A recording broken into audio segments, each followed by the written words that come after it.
Good afternoon, everyone, and welcome to Fairfax Museum and Visitor Center's September 2020 program.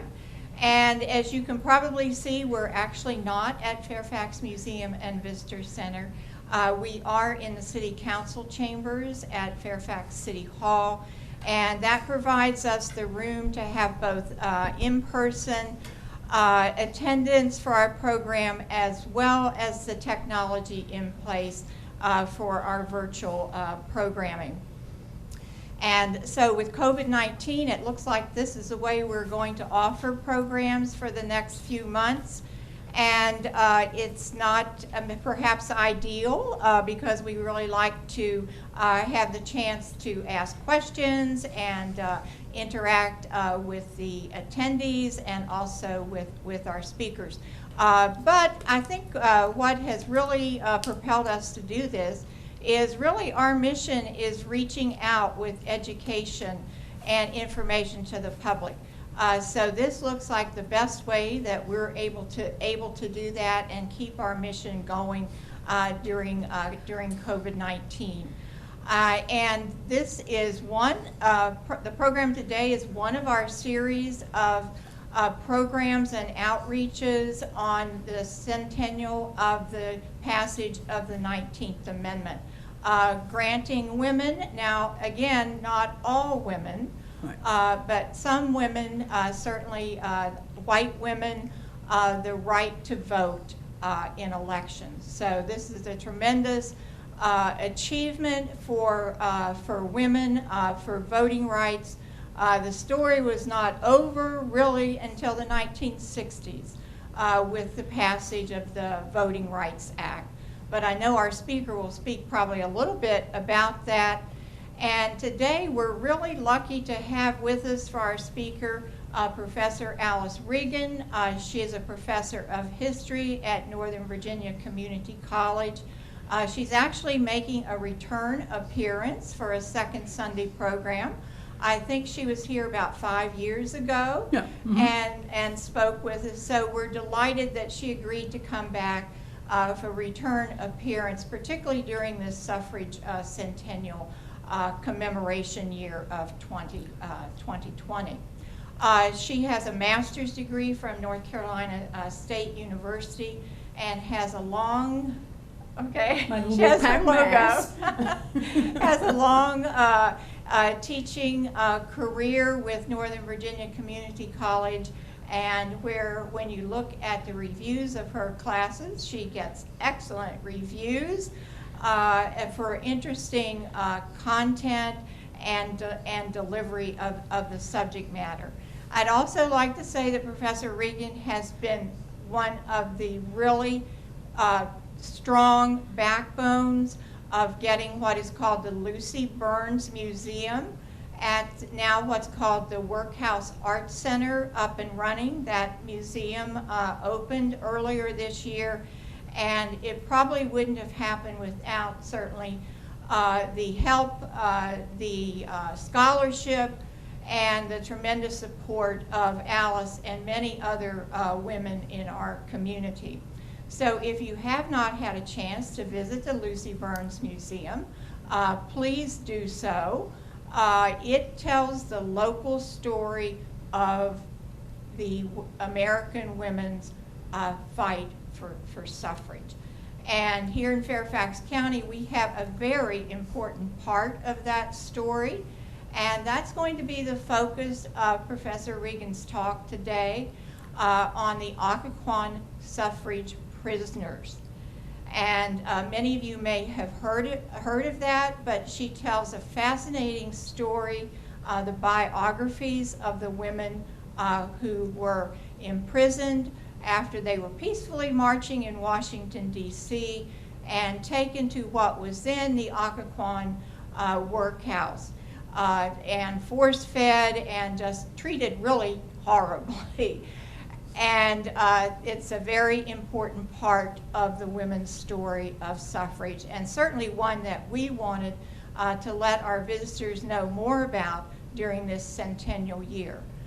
So without further ado, please join me in welcoming Professor Alice Regan and her story of the Occoquan suffragists.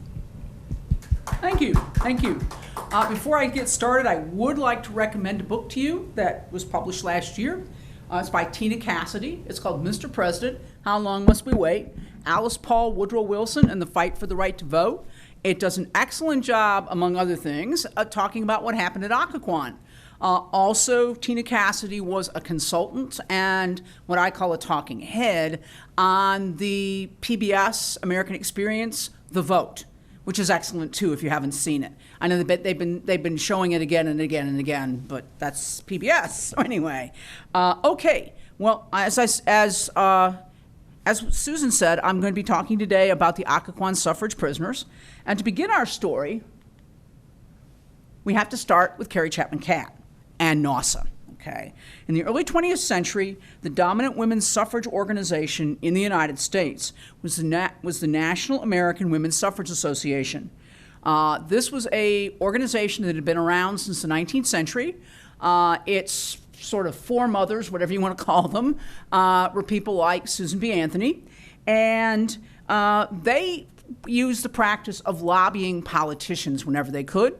Talking to politicians, raising money, sending out speakers. And Mrs. Catt and her friends thought they would be able to get the vote by getting into states like New York, my home state, and getting them to support women's suffrage because, again, that would help push up the number of pro-suffrage congressmen and also kind of throw the electoral college vote towards women's suffrage. So they were focusing primarily on states. Now, in the early 20th century, a new group of people appeared, led by a young woman named Alice Paul. There's Alice, okay. Alice had gone to grad school in Europe, actually in England, and while she was there, she met some other folks. Inez Milholland. Okay, well, yeah, that's Inez. We'll talk more about Inez in a little while.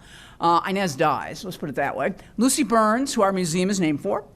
And then finally, Harriet Stanton Blatch. Now, you may recognize Harriet a little bit because guess who her mom is? Okay, it's good old Elizabeth Cady Stanton. And so she was kind of carrying on in her mother's tradition in this regard. Now, Paul and Burns met when they were both arrested. They met in the police station in London. And they were big supporters of the Pankhurst family. Good old Emmeline Cristobal and her other daughter. She actually has two other daughters, okay? But we usually talk about Cristobal and good old Emmeline, okay?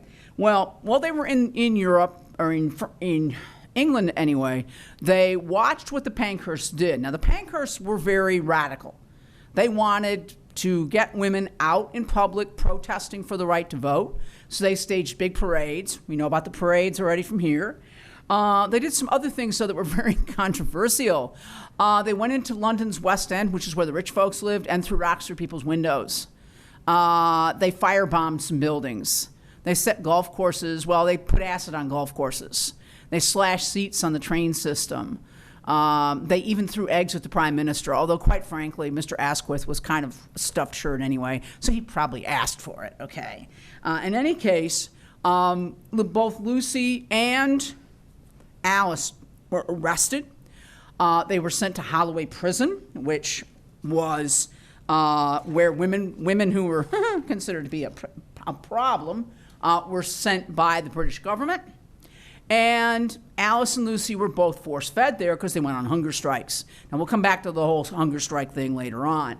But the people who managed to survive this experience in Holloway were given this brooch by Mrs. Pankhurst. And keep that in mind, too, okay? Now, Alice, after her first force-feeding situation, was not in very good health. So she came back to America pretty quickly after that. Lucy stayed, though, until 1912. She stayed in England. She also worked in Scotland with the suffragists there. Now, when Paul and Burns and the other folks arrived back here in America, they decided that just trying to get each state to go along was never going to happen because here in the South, they knew southern states would not approve women's suffrage. Virginia's a great example. By the time we get to, let's say, the 19-teens, Virginia has already passed a new constitution, ratified a new constitution that restricted voting, mainly targeting black men. Black women couldn't vote. And it had things like a poll tax, a literacy test. And again, Virginia did that in 1902. So anybody who thought Virginia was going to turn around in, let's say, 1912 or 13 and say, okay, yes, women, you can vote. No, it's kind of a pipe dream is how I'm going to put it. So anyway, so Paul and a number of her colleagues believe that, again, this is not going to happen. So now, Paul appealed to Jane Addams, famous American feminists, and she was able to convince the NASA contingent to let her come down here to D.C. At that point, lobbying in D.C. was not exactly, how should we put it, mainstreamed, and Alice believed that really we needed a federal amendment, that waiting for the state amendments to happen.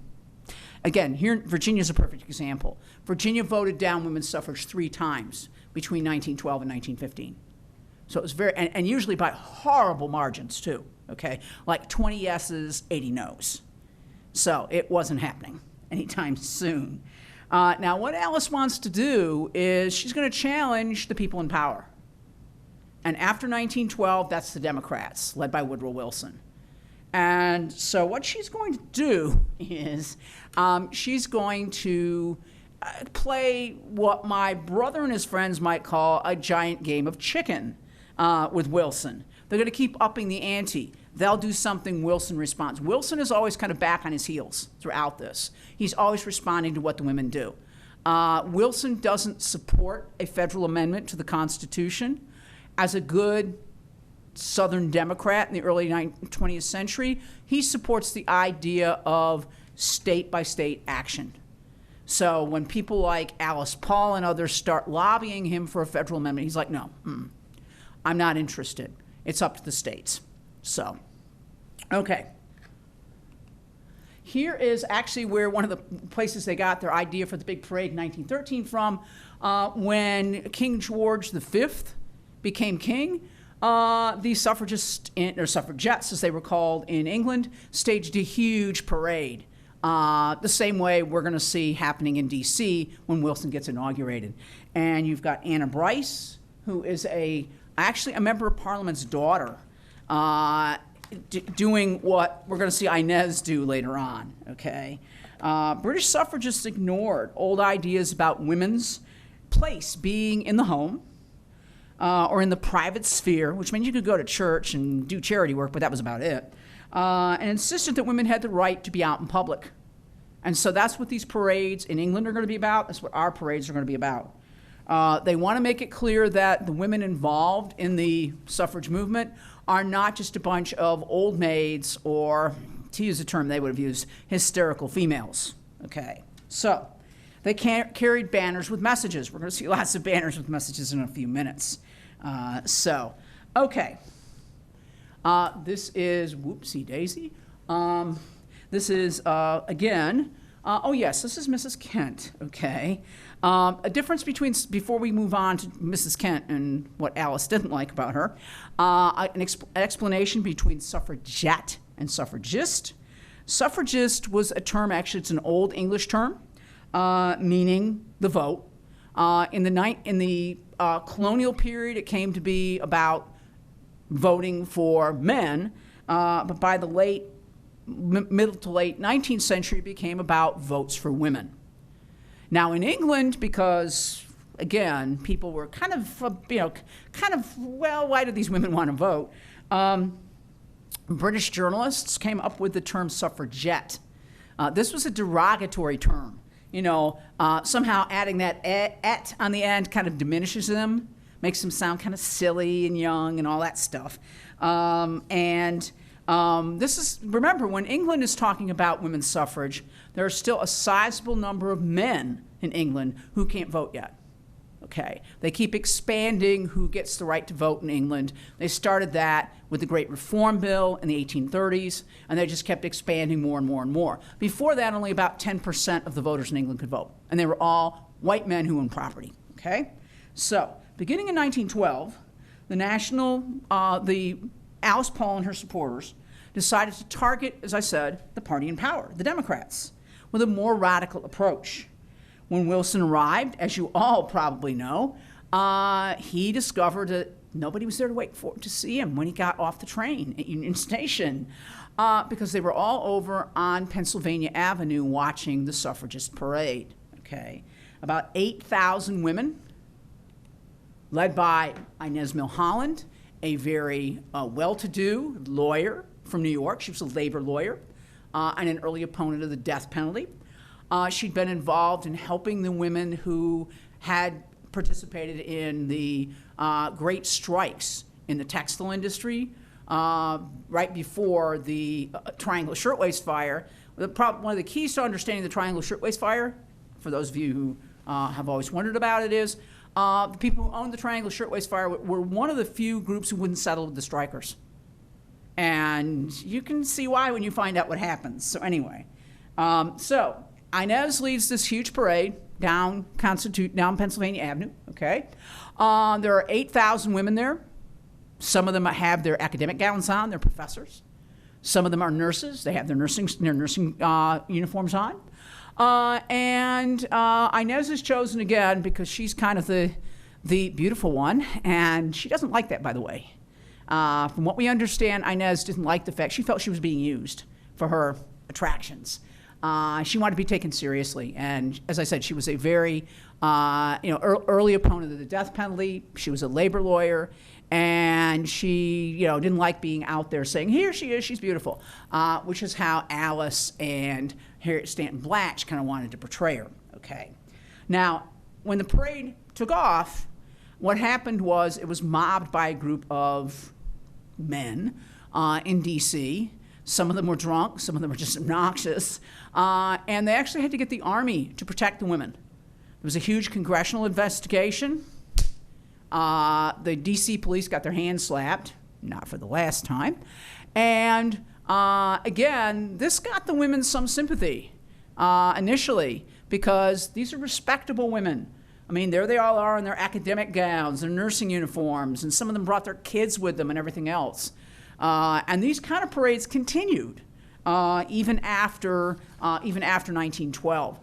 They had them in a lot of major cities. They had several in New York City. That's where Inez was from. So anyway, all this agitation by Alice and her friends leads to them getting kicked out of Nausa. Alice was very good at raising money, and the folks in Nausa wanted the money that she'd raised, and Alice was like, no, not happening, okay? And so basically what happens is there's a big confrontation, and Alice and Lucy and their friends split off and create what they eventually are going to call the National Women's Party, because they don't get along with Mrs. Catt and some of the other leaders of Nausa, who see Alice and her friends as way over the top. Not only do they have parades, but Lucy Burns actually goes out and chalks the sidewalk in front of the White House. That was a crime. She got arrested. She was taken to D.C. court and informed that she had to pay a $200 fine. Lucy said to the judge, I don't have $200. And so the judge said, well, if you promise not to do it again, you can pay $1. Now, if you read what happens, you're not quite sure Lucy ever promised she wouldn't do things again, okay? But the judge, I think, probably figured, oh, these are nice young women. They won't bother me again. Right. So anyway. So again, by 1916, when Alice and her friends organize what they call the National Women's Party, there's a real problem. Historians are predicting that the South is never going to approve women's suffrage. And there are other parts of the United States, too, where there's a lot of opposition to it. Well, Inez Milholland died in late 1916. Alice had sent a group of women out to the West Coast. The West was where women had the right to vote. And so people like Inez were out there urging people in the West to vote for candidates who favored women's suffrage and also to vote against Woodrow Wilson. Unfortunately, Inez had, to put it mildly, burned the candle at both ends. By the time she got out on her tour, she had a very severe form of anemia. She also had a severely infected set of tonsils, and she collapsed while she was speaking in California. She spent quite a bit of time in the hospital after that and then died late in the year. Now, at this point, Alice and her friends hope that they can convince Wilson to support the amendment, basically in memory of Inez. So they have a meeting with the president, and on January 9th, 1917, Wilson expressed his sympathy for Inez Milholland's death, but he also made it very clear he was not going to support that new amendment. And when he saw how many women Alice had brought with him, he just turned on his heel and walked out of the room. Okay. Well, when they got back to Cameron House, which was right behind the White House near Lafayette Square, Alice and Harriet Stanton Blatch put their heads together and they decided it was time to up the ante. See, that's what we're going to do, folks. We're going to go from parades, we're going to go from things like that to picketing, and that's where they're going. They decided to picket the White House. No one had ever done this before. Okay. So that's Allison Hopkins, by the way. She's got the famous Milholland banner, which quotes, and this kind of quotes Inez's last words too.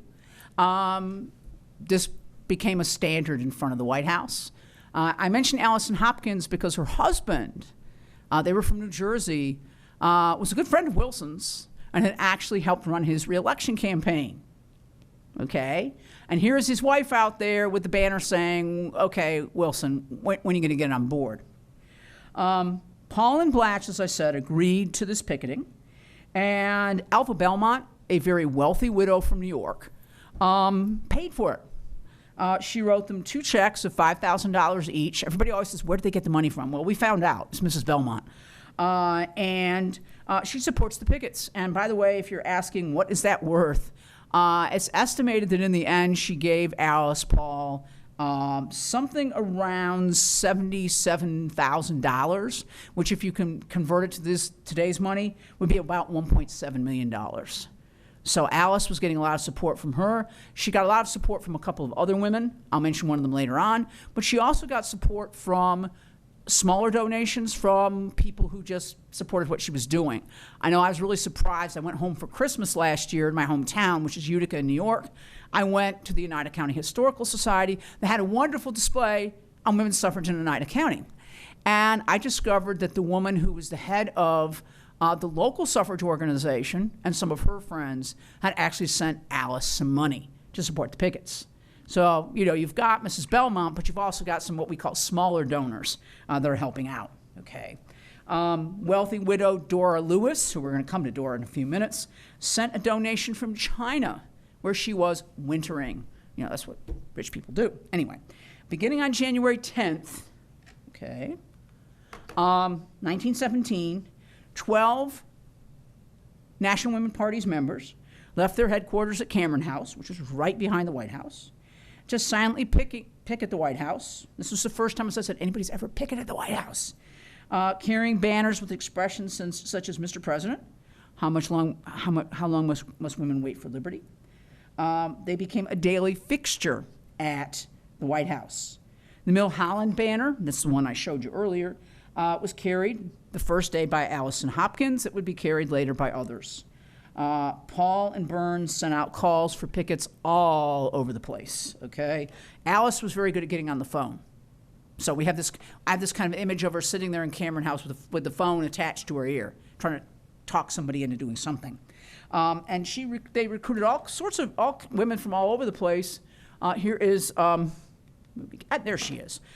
Including a local civil rights leader in D.C., Mary Church Terrell.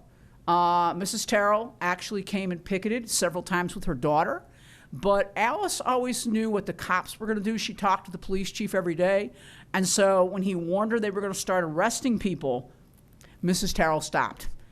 Because if you think about it, when you find out what happens to the people that are sent to Occoquan, believe me, it was a good thing Mrs. Terrell was not among them, okay? Because if you think they mistreated the white pickets bad, Mrs. Terrell would have been in a lot worse shape because she was African American, okay? So, all right. On March 4th, 1917, Wilson's second inauguration, over 1,000 women picketed around the White House. They kind of marched around waving their banners. So, at first, Wilson, there he is, coming out. There he is. The pickets are there. Wilson invited the women into tea. I mean, he's a good Southern boy. You got to remember that. He's from Stanton in the Valley. And they declined. They didn't want his tea. Their banners often quoted his words back at him. At first, the women were ignored by many people. The cops that were on duty said, okay, ladies, whatever. Some brought them coffee, warm biscuits, whatever. And some actually brought them warmed bricks to stand on because it was very cold. And these women were out there in, just regular street shoes. They were out there in with stockings on. And so it wasn't like they were really prepared on these days. I mean, you all know how it is here in D.C. in the wintertime. It can be really awful. And so people brought them, sympathetic people brought them bricks to stand on and hot food. So that's the first few months, okay? But then when the United States entered World War I, things changed. People thought the women should stop picketing. Harriet Stanton Blatch, as a matter of fact, who had been a big advocate of picketing, thought they should back off because there was a war on. And some people viewed what the women were doing as unpatriotic. Now, Alice Paul said, no, we're not going to stop. And the reason they wouldn't stop was during the Civil War, suffragists like, again, Susan B. Anthony and her friends had actually stopped protesting and demanding the right to vote during the Civil War, and instead they'd helped efforts to abolish slavery. Now, Susan B. and her friends assumed that after the war they would get, a little bit of sympathy. No. When the 14th and 15th Amendments were added to the Constitution, and Susan B. and her buddies said, okay, what about us? They were told, no, this is not about you. This is not about women. You can wait for another day. And so Alice and her friends are saying, that's not going to happen again. So, well, in June, Lucy Burns and Catherine Morey were arrested for carrying what was known as the Russia banner. Russian representatives, including the ambassador to the United States, visited D.C., and the suffragists displayed this banner, pointing out that the provisional government of Russia had granted women the right to vote. Okay? And when Lucy and Catherine displayed that banner, they got arrested. And notice, I love this picture, Catherine doesn't look like she's too sorry, does she? She's looking like she's saying, yeah, right, in yours. But anyway, well, they arrested these women, but they weren't quite sure what to do with them. After all, what had they done wrong? Picketing is free speech. It's protected under the First Amendment. And so eventually what they come up with to justify what they've done is to say the women are blocking the sidewalk. Okay. But the initial prisoners like Catherine and Lucy, they let them go after a few hours because they don't know what to do with them. Okay. The arrests continue though, because now the women started to do some other things that the president and his friends thought were way out of line. Okay. There were a number of arrests though, for the Russia banner, Between 1917 and 1990, or 1919, I'm having trouble with my dates, guys, sorry. Approximately 2,000 women picketed the White House. And of those, about 500 were arrested, from what we can tell. And 168 received prison sentences.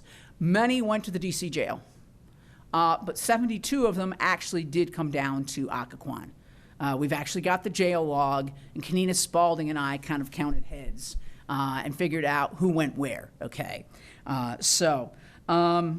The women were told, as I said, that if they didn't want to be arrested, they had to keep walking. If they stopped, they were blocking the sidewalk and they could arrest them. There's also the big argument about why are they in Virginia, and we'll get to that later on. Because some people from the beginning said, why is the D.C. workhouse in Virginia? Well, it's because nobody in D.C. wanted it is the answer. But that's going to be an argument that we're going to see too, okay? By mid-July, given that they kept having to arrest the same people over and over again, D.C. authorities decided to get tougher. And they decided they would send the women to D.C.'s Occoquan workhouse for women. That's the Kaiser Wilhelm banner, and that's the reason they get tougher. The women come up with these banners that compare Wilson to the Kaiser of Germany. And as you can imagine, that doesn't go over well in any case. So here are people being arrested, okay? And one of the people that's arrested but not actually brought to jail or even tried was a woman from up here in Virginia.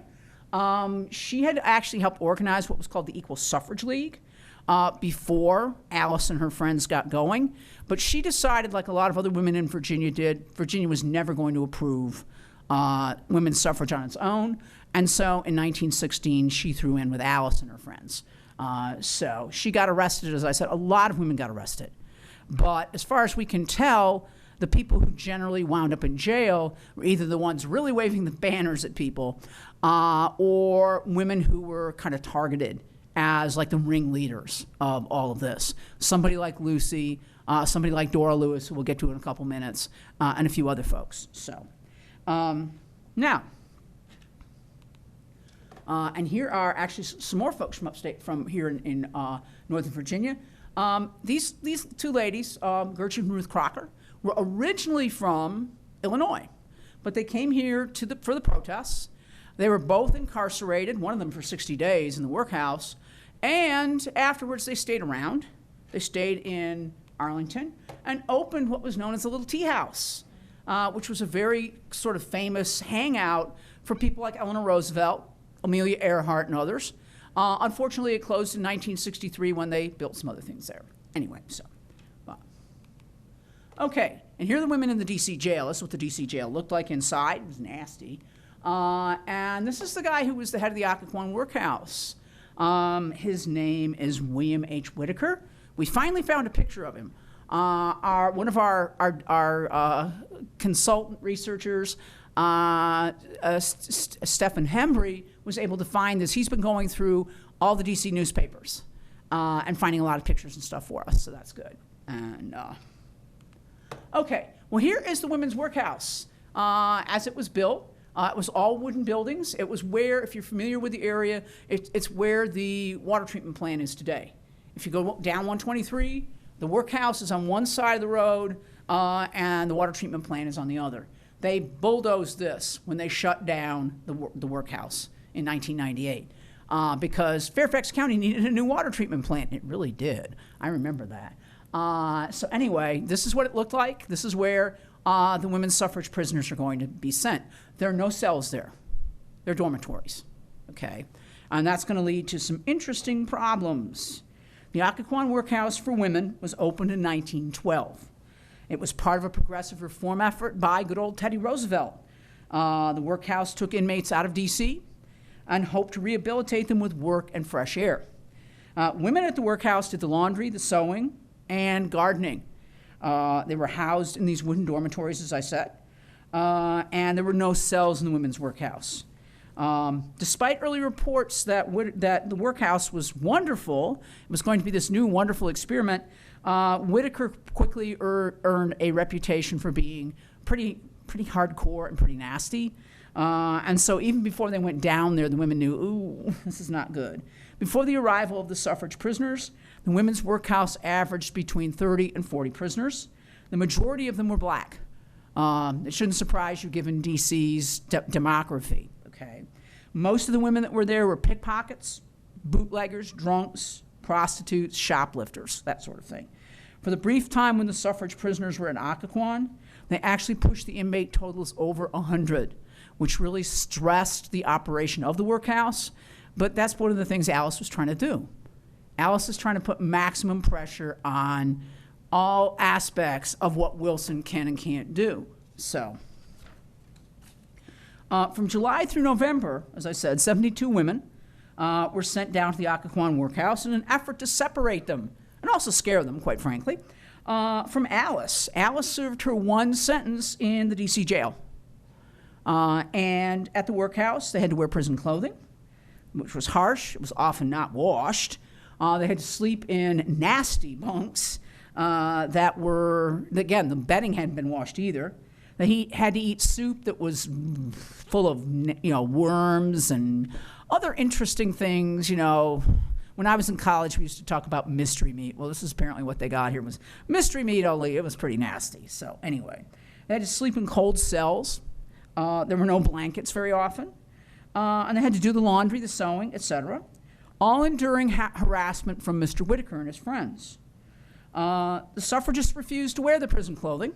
They often refused to do their work. They sang, which annoyed Whitaker, and encouraged other inmates to refuse to do theirs.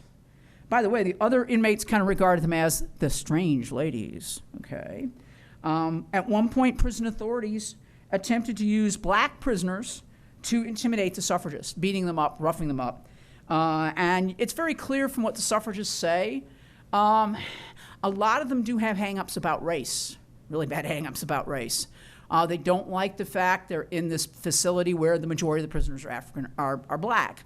And they make all kinds, when you read what they in their memoirs, they say all sorts of things that are really condescending, patronizing about their fellow inmates. They talk about, it's almost like they bring out all the stereotypes that people had in the early 20th century of what black women were. So keep that in mind.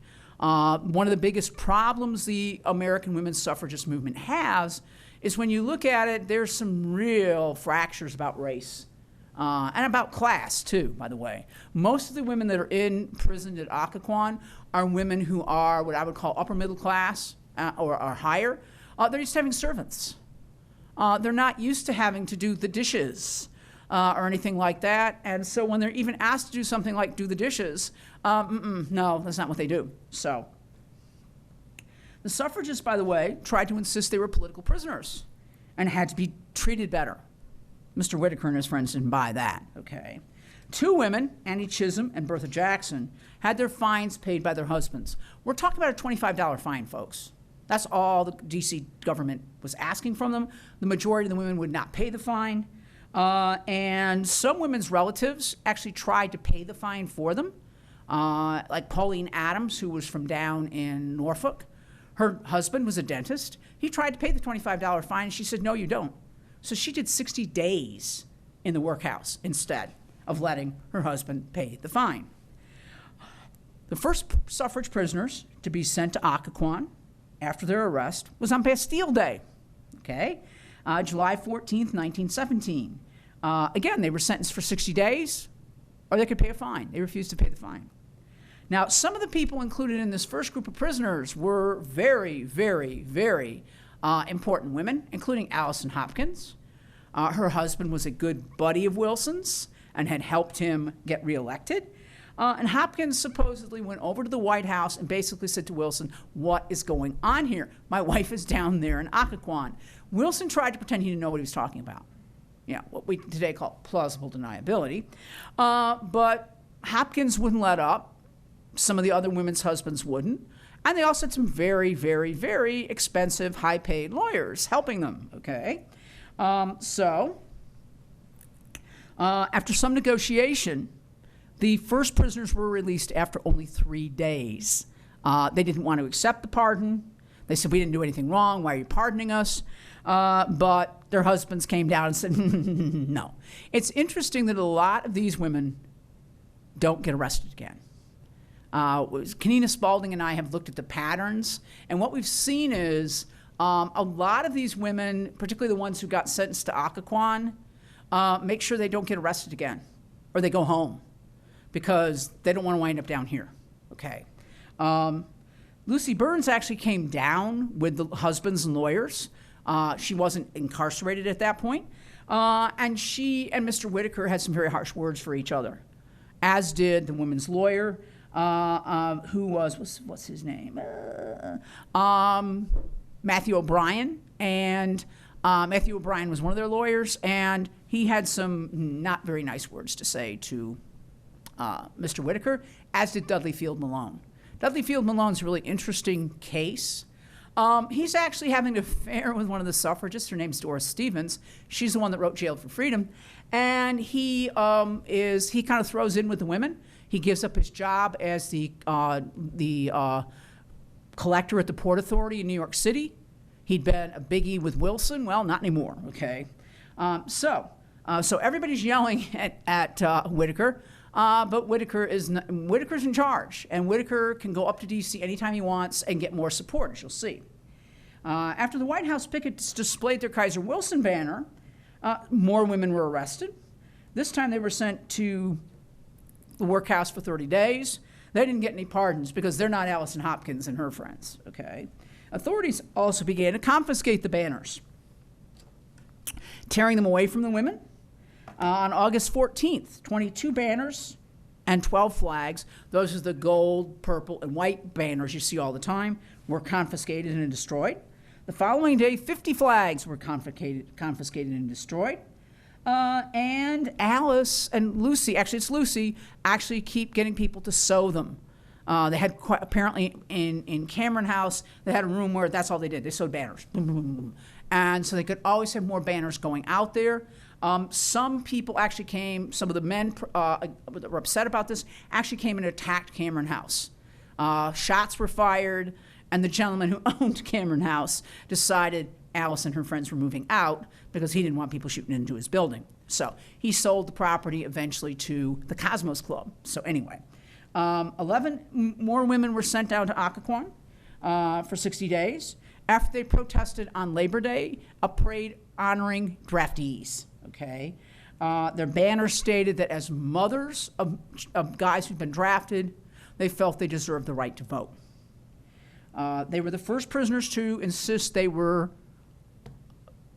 political prisoners. Okay, and on October 21st, because they didn't have enough room for them at Occoquan to put them all in separate cells, they brought them back up to D.C. jail, where they did have room. So, Lucy Burns was part of this group. The first group to try to claim political prisoner status. This was her first time being sent to Occoquan. Now, one of the women sent to Occoquan, I want to say a little bit more about. She's a Virginia woman. Her name is Pauline Adams. Pauline was from Norfolk. Her husband was a dentist. She was what my grandmother would have called kind of a club woman. She spent a lot of her time organizing all kinds of local charities and things like that. When World War I started, she actually organized parades supporting the troops going to Europe. And she, interestingly enough, also organized a group of women to be trained to help defend the shipyard in case it was attacked. So she's not opposed to the war. Like, by the way, many of the suffragists were, okay? Many of the suffragists were peace folks. And in any case, Adams had done a lot of what you'd call community work, but she also was a very adamant, very radical protester about women's suffrage. And so she actually had been up in 1913 to the big parade, and now she was arrested for picketing in 1917. On toilet paper, using a smuggled pencil, she actually wrote notes to her son, who was at UVA, discussing the conditions, noting that she was not even allowed to have her eyeglasses, or a toothbrush, or a comb, and that there were not enough blankets to go around. And it was getting cold. I mean, this is October, November now, folks. It's cold. She joked that she hoped her husband was not too busy to think about his old lady doing time. At one point, her husband did complain there was nobody home to cook his dinner. Under prison rules, she couldn't even write to Dr. Adams. Okay, leaving jail in November, again, she writes to her son. She noted that it would be so nice to see sugar and milk on the table again. She went home to Norfolk, and she went and studied for the bar and became one of the first women to practice law in Virginia. So anyway, all right. So after September 14th, 10 additional women were sentenced to Occoquan after protesting the conditions at the workhouse. One of the women who had served as matrons, Mrs. Bovey, had quit and had gone to Congress with all kinds of allegations about how Whitaker mistreated all the prisoners, not just the suffragists. Another person that was part of this whole movement was there were several members of Congress who'd actually come down and looked around and went, well, they whitewashed this. There was an investigation, and in the end they concluded, well, Mr. Whitaker's doing his job, we'll leave him alone. Right. The women who were protesting this whitewash got 30 days and served their sentences. So given that most of the inmates were African American at the time, though, it probably shouldn't surprise you that they just kind of swept it all under the table. I mean, given the outlook, remember, this is the 19-teens, and Woodrow Wilson, among other things, segregates the federal workforce, okay? And segregates some other things, too, in any case. On November 14th, there was a mass protest because Alice was arrested. Alice went out. She decided, as she wrote to her mother, it was time to be arrested. And she wound up in the D.C. jail. They didn't send her to Occoquan. She was isolated. They tried to convince her she was crazy. They kept threatening to send her to St. E's. And when she wouldn't eat, when she went on a hunger strike, they force-fed her, just like they had back in England. 31 women who were at Occoquan for these protests, led by Lucy Burns and Dora Lewis, confronted Mr. Whitaker on their arrival on November 15th. They refused to give their names, change into their prison clothing. If you look in the jail log that we have, they don't even tell the guys where they're from. So it's like, Lucy Burns, we don't know where she's from. We do because we had some research done. But again, they refused to put on their prison clothing. That night, Mr. Whitaker had actually been at a meeting up in D.C., so we have a pretty good idea what was going on. We returned, and he sent 40 guards with clubs into his office to drag the women over across what's now 123 to the men's workhouse, where they were thrown into cells. That was the only place where there were cells. These cells were there for people who had DTs. A lot of the prisoners at Occoquan were drunks. They were alcoholics, and they were being treated for that, they hoped. And so they had a huge area where they had these cells. Some of them were padded, but that's where the women were put. In fact, they were tossed in, okay? The stories we have from the women from that night, what we call the Night of Terror, they were beaten, kicked, thrown in the cells. Lucy Burns, who tried to figure out if everybody was okay, was handcuffed to her cell. All she had on was her blanket because she wouldn't put on her prison clothes. She later was moved to a padded cell after they decided to let her out of her handcuffs. The oldest suffragist, Mary Nolan, who was 73, she was from Florida, she was thrown into her cell, even though she told people, please don't do this to me. I'm 73 and I have a bad leg, okay? Dora Lewis, I think that hurt. Yeah, okay, this is where the cell block was. It's not there anymore, it burned. There was a big fire at the prison in 1986. Some of you may remember it. And that was one of the reasons after the prisoners tried to burn the place down that they shut the prison down in 1998, okay? Some of the local politicians like Tom Davis, the Herities, et cetera, went to Congress and said, we can't have this anymore. They actually blocked 123. It was so bad. The prisoners, they did not escape. They thought they were going to escape for setting their prison on fire. Not really. So anyway, they were just moved to other prisons. So anyway, as I said, the women were thrown into this cell block. This is what one of the cells looked like. They threw 4 women into each of the cells. Dora Lewis was thrown in. Her head wound up hitting the wall. She wound up with a concussion. She was knocked out cold. Her cellmate, Alice Cassou, who was from Louisiana, was so concerned about this she suffered a heart attack. They did nothing to help her. She laid there all night. So there's Mrs. Lewis. Mrs. Lewis was a wealthy Philadelphia widow who was very dedicated to the cause. When Alice had some health issues, Alice never took very good care of herself. It's the easiest way to explain what's going to happen here, kind of like, almost like Inez. She actually got, Dora Lewis's brother was a doctor at Hopkins. He actually told Alice, what you need to do is eat better and get some sleep. Now, whether Alice actually did that or not, given Alice, who knows? Whitaker had sealed off the prison and would not allow family members in to see anybody. He wouldn't allow the lawyers in. And at one point, he actually tore the phone out of the wall in his office. He got Marines from the recently established Quantico Marine Base to come up and circle the prison. And interestingly enough, one of the people who told everybody what was going on was one of the Marines who went to the media because his mom was a suffragist. And he said, I don't think this is right. So anyway, the women all, after what happened on the Night of Terror, they all went on the hunger strike, okay? So now they had, I think it was like 15 or 16 women hunger striking to try to confuse them, to get them to cooperate. They moved the women all around, different places in the prison complex.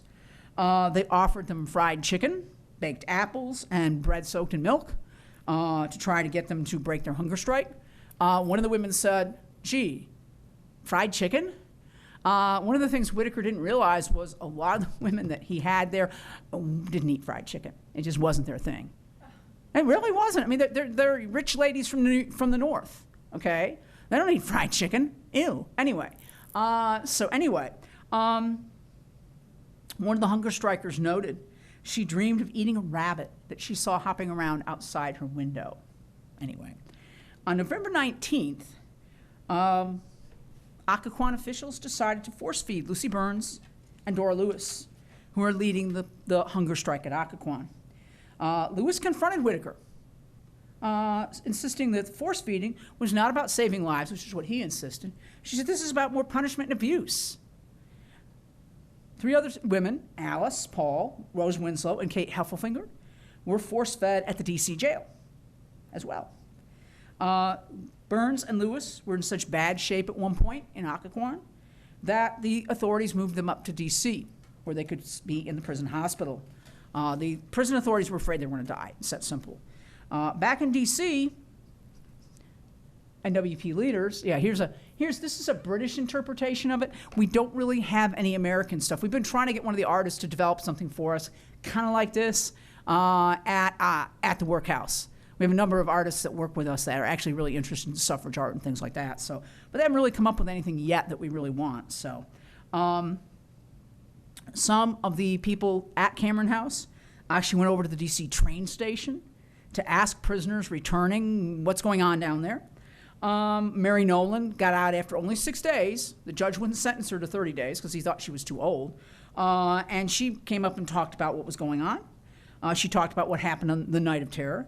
And Matthew O'Brien, who was one of the women's attorneys, managed to get in long enough to talk to Lucy Burns. And that inspired him to go get something from a federal judge, okay? As I said, these are respectable women. They can afford really good attorneys. And they're going to, again, this is another way to confront Wilson, okay? And Wilson, again, tries to say, I don't know what's going on. I don't know what you're talking about. Yeah, right. Many question, why are the women in Virginia, not D.C.?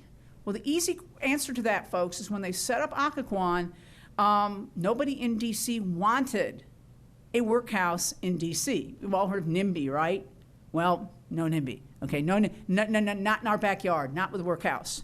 Originally, they were going to put the workhouse up near Mount Vernon. But the good ladies of Mount Vernon said, So that's how it wound up down in southern Fairfax. There were a lot of old farms there that were really run down, and the owners were quite happy to sell. When the D.C. government came along, actually it was the federal government came along and said, here, we'll pay you for your farms.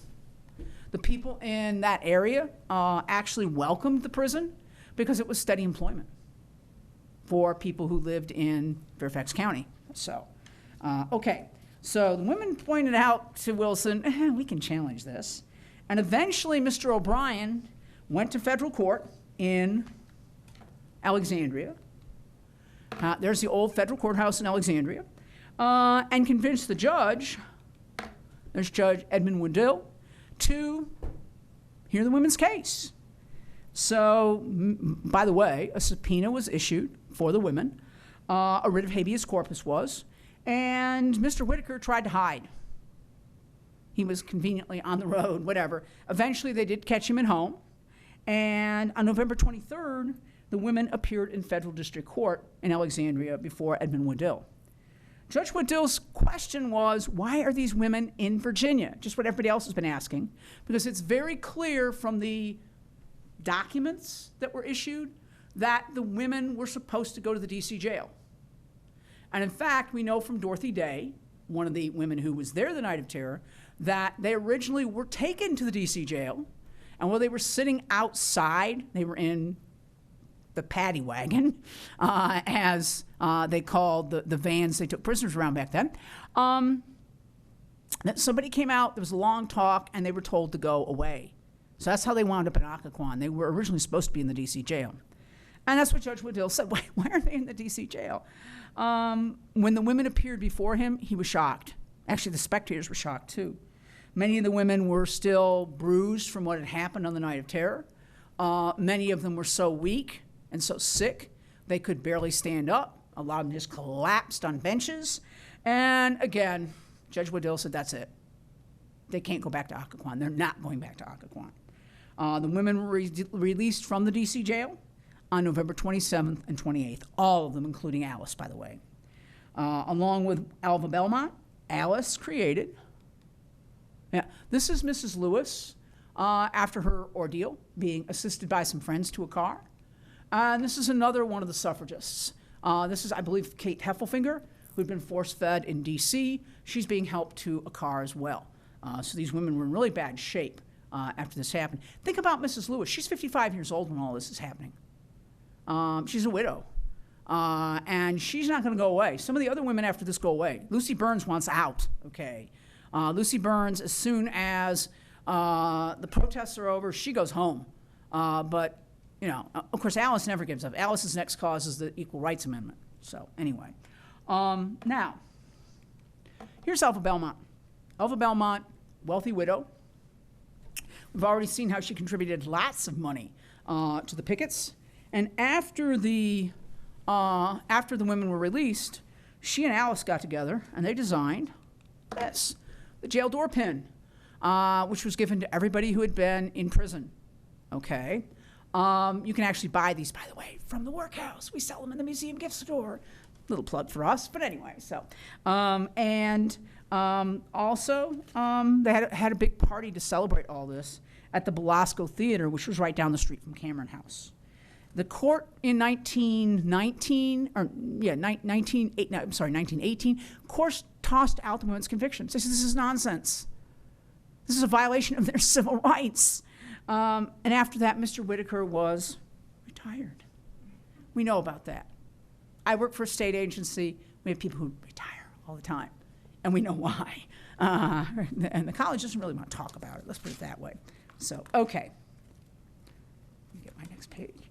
Faced with the outcry over what had happened to the suffragists, as well as recognition that American women had done a great deal to assist the war effort during World War I. And also, by the way, New York State had approved women's suffrage in 1917. Wilson kind of does the Electoral College math and realizes, and so with all those things together, in late 1917, early 1918, he announced he would support the passage of the federal suffrage amendment.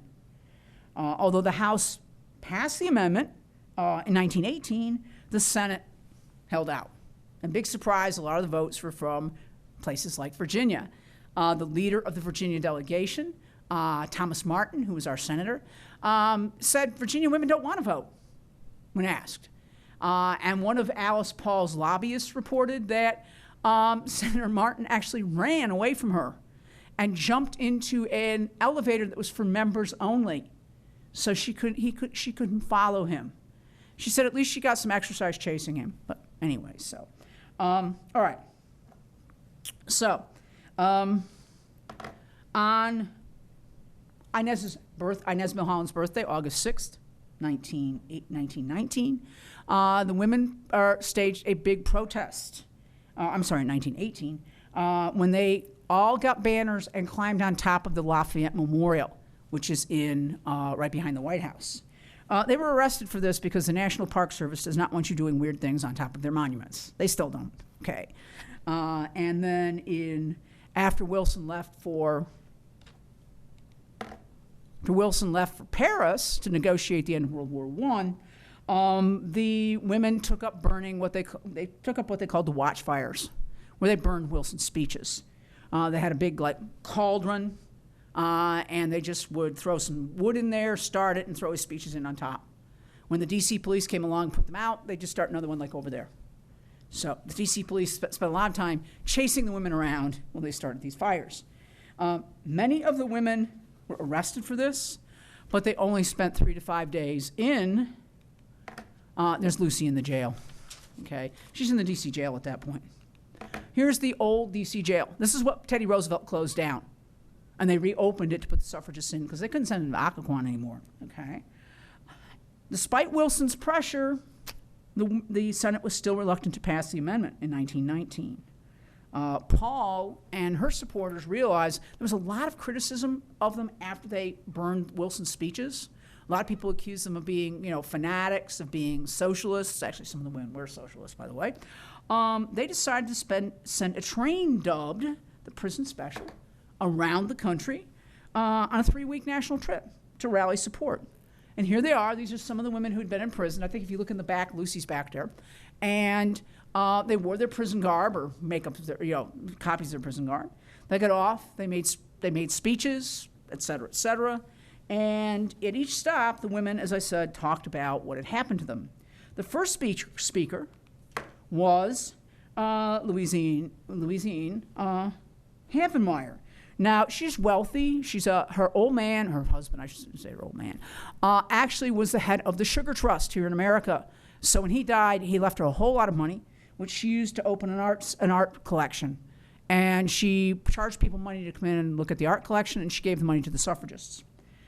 She also was a longtime supporter of Alice's, and at one point gave Alice $20,000 for the cause. And it's interesting how Alice reacted to this. She said, well, thanks, but now go get arrested. Okay. So Mrs. Havemeyer does.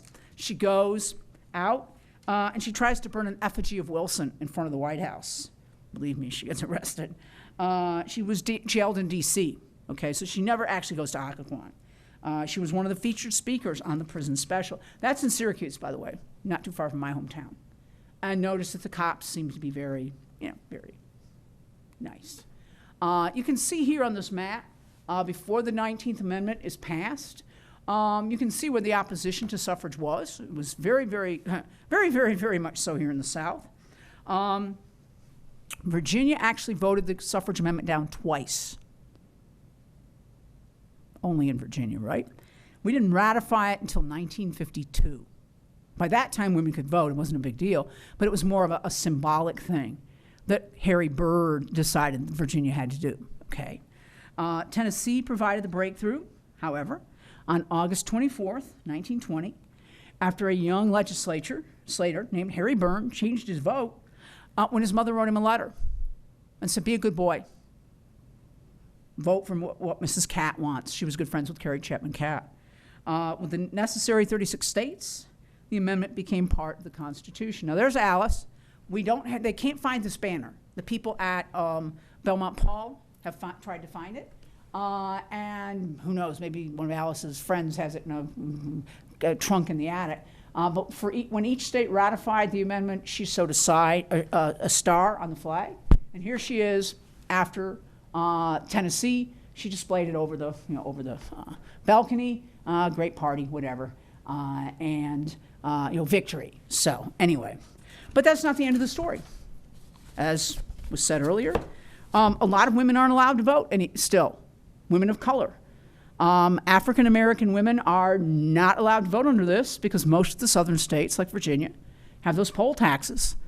Some women in Richmond, we know, actually tried to organize to fight this. Maggie Lena Walker led an effort to pay the women's poll taxes for them, teach them what they needed to know to pass the literacy test.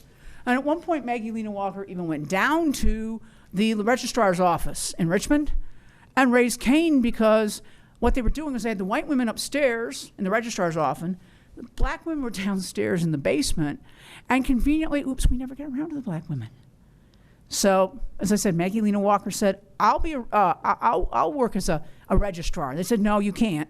But she pushed, and in the end, about somewhere around 2,500 African-American women did register to vote in Richmond. We know they registered to vote up here in Prince William County, too. And in my home, I don't know about what happened here in Fairfax. People say, what about Fairfax? I don't know. I just know the relic room in Prince William County collected that.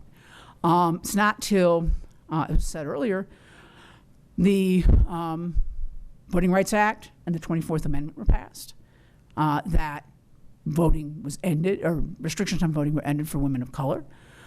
Some other groups of women, like Native American women, got at least some access to the vote when the Indian Citizenship Act was passed in 1924. So anyway, that's it. That's my chat.